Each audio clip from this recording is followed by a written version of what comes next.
Three towering glacier-capped stratovolcanoes are visible from downtown Portland, Oregon. While both Mount Hood and Mount St. Helens have erupted multiple times since the city was established in 1851, their taller counterparts aka Mount Adams has not. And yet, despite how quiet Mount Adams might appear today, it is not only one of the most active volcanoes in the state of Washington in recent geologic history, but also has the fourth highest number of Holocene eruptions in the entirety of the lower 48 states. With 15 confirmed eruptions during that time span, meaning an eruption about once every 780 years on average, it has produced a multitude of hazards. These hazards range from gas emissions during eruptions, to long-traveling lava flows which can hazard rating reach as far away as 9 miles from its summit, to even pyroclastic flows which can travel as much as 9.3 miles or 15 kilometers away.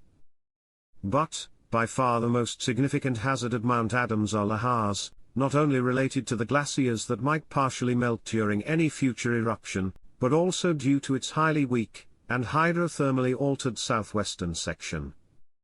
In the last 6,000 years, this altered region produced three major collapses, two of which inundated large swaths of what is now the modern community of Trout Lake, population 875 in up to 65 feet thick of debris, with one of these events possibly having reached the Columbia River.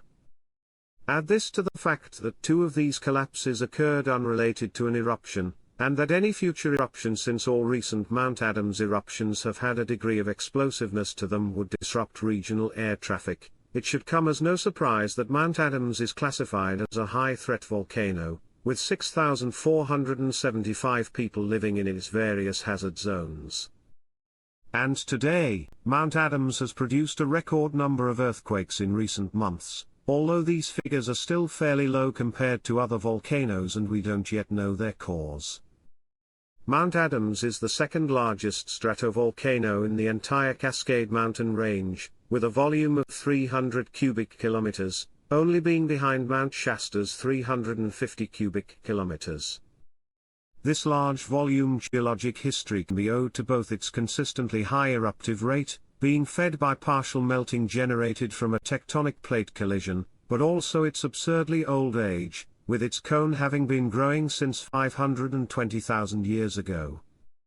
But, even before this cone began to grow, the region was already marked by scattered volcanism via what is known as the Mount Adams volcanic field since 940,000 years ago.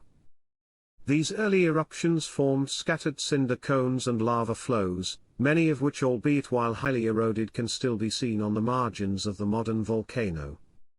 Yet, you might have noticed off-center magma that several large vents are located on Adams's eastern side.